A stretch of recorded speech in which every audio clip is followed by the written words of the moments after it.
بسم اللہ الرحمن الرحیم۔ السلام علیکم ورحمۃ اللہ وبرکاتہ۔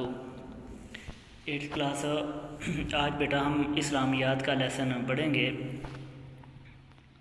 تو اس دن ہم نے سورہ انفال کا پہلا رکوع اس کا ترجمہ مکمل کیا تھا۔ آج اس کے الفاظ مانی اور پھر اگلا دوسرا رکوع اس کا شروع کریں گے۔ الانفال مال غنیمت، اصلحوا ذات بینکم، اپنے آپس کے تعلقات درست کرو۔ واجلت، ڈرتے ہیں یا ڈر جاتے ہیں۔ کارہون، ناگواری محسوس کرنے والے۔ یساقون، وہ ہانکے جاتے ہیں۔ اہدا، ایک۔ دابرا، جڑ۔ تستغیثون، تم فریاد کرتے ہو۔ مردفین، لگاتار آنے والے۔ غیر ذات الشوکہ، بغیر کانٹے کے، بغیر اسلحے اور قوت کے۔ آج بیٹا ہم پھر دوسرا رکوع ہمارا شروع ہوگا۔ اذ یغشیکم النعاس امنۃ منہ وینزل علیکم من السماء ماء۔ اس آیت کا ترجمہ کرنے سے پہلے بیٹا تھوڑی سی اس کی وضاحت کر دوں تاکہ ترجمے میں آپ کو آسانی رہے گی کہ جب میدان بدر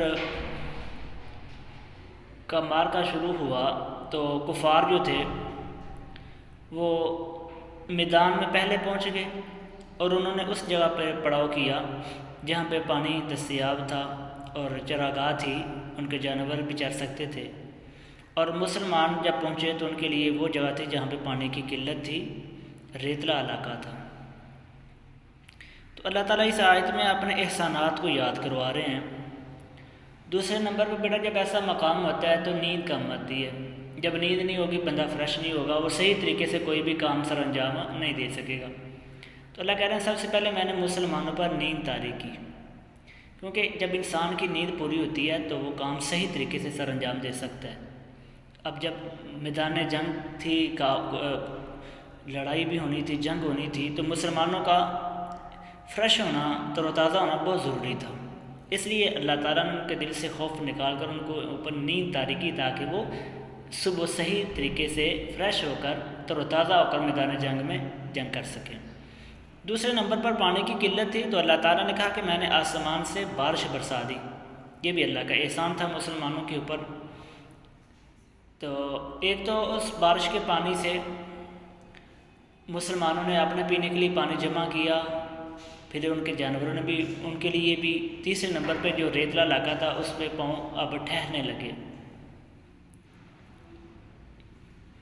اور اس سے اللہ کہہ رہے، تیسرے نمبر پہ اللہ کہہ رہے کہ میں نے ان کے دلوں کو مضبوط کر دیا۔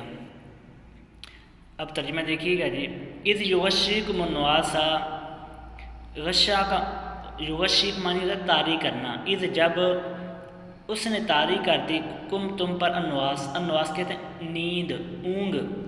جب اس نے تمہاری تسکین کے لیے اپنی طرف سے تمہیں نیند کی چادر اڑا دی۔ وَيُنَزِّلُ، يُنَزِّل کا معنی اتارنا۔ وَيُنَزِّلُ، اور اتارا، عَلَيْكُمْ تم پر، مِنَ السَّمَاءِ، آسمان سے، ماءً، پانی۔ مان پانی مطلب بارش برسائی، اور تم پر آسمان سے پانی برسایا۔ لِيُطَهِّرَكُمْ بِهِ، لِيُطَهِّر، طاہر میں نے پاک کرنا، تاکہ وہ تم کو پاک کر دے اس سے، تاکہ تم کو اس سے نہلا کر پاک کر دے۔ وَيُذْهِبَ، يُذْهِبَ معنی لے جانا، دور کرنا، عَنْكُمْ تم سے، رِجْزَ الشیطان، شیطانی نجاست کو، اور شیطانی نجاست کو تم سے دور کر دے۔ وَلِيَرْبِطَ عَلَىٰ قُلُوبِكُمْ، اور اس لیے بھی کہ تمہارے دلوں کو مضبوط کر دے۔ وَيُثَبِّتَ بِهِ الْأَقْدَامَ، ثبت میں نے جمائے رکھنا، ثابت قدم رکھنا، اقدام قدم، پاؤں، اور اس سے تمہارے پاؤں جمائے رکھے۔ اگلی آیت میں اللہ کہتے ہیں اذ یوحی ربک الی الملائکۃ، اذ جب، یوحی وحی کرتا، پیغام دیتا، ربک تمہارا رب، الی الملائکۃ فرشتوں کی طرف، جب تمہارا پروردگار پر فرشتوں کو ارشاد فرماتا تھا کہ انی معکم، میں تمہارے ساتھ ہوں۔ فثبتوا الذین آمنوا، تم مومنوں کو تسلی دو کہ وہ ثابت قدم رہیں۔ سألقی، میں ابھی فی قلوب الذین، قلوب قلب کی جمع، دل، کفروا، کافروں کے دلوں میں، رعب، الرعب، رعب ڈالے دیتا ہوں۔ اللہ نے کافروں کے دلوں میں رعب ڈال دیا، مسلمانوں کا خوف ڈال دیا، ڈر ڈال دیا. سو وہ اسی طرح اللہ کہہ رہے ہیں سو میں ابھی ابھی کافروں کے دلوں میں رعب و حیبت ڈالے دیتا ہوں. فضربو پس مارو فوق الاعناق ان کی گردنوں پر، وضربو منہم کل بنان اور ان کا پور پور مار کر توڑ دو. بنان کا معنی پور پور، یعنی کہ اتنی انہیں سخت اذیتیں دو، تکلیف انہیں احساس ہو کہ انہوں نے کفر پر زندگی گزاری ہے. بیٹا اگلی جو آیت ہے اس کا ترجمہ کرنے سے پہلے تھوڑی سی وضاحت کر دوں. اللہ تعالیٰ کہہ رہے ہیں کہ میں نے کفار کو میں نے اذیت دی ہے، تکلیف دی ہے، یہ ان کے اوپر ظلم نہیں کیا، اللہ ظالم نہیں ہے، بلکہ یہ ان کی نافرمانی کی وجہ سے ہے.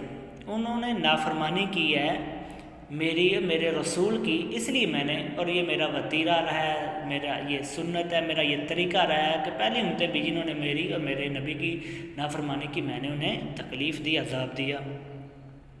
سو اللہ اسی طریقے کو جاری رکھتے ہوئے کہہ رہے ہیں ذالک بانہم، یہ سزا اس لیے دی گئی کہ شاق اللہ و رسول، شاقہ یشاق نافرمانی کرنا، انہوں نے اللہ اور اس کے رسول کی نافرمانی کی، مخالفت کی. وَمَن يُشَاقِقِ اللَّهَ وَرَسُولَهُ اور جو شخص اللہ اور اس کے رسول کی مخالفت کرتا ہے فَإِنَّ اللَّهَ شَدِيدُ الْعِقَابِ تو خدا بھی سخت عذاب دینے والا ہے.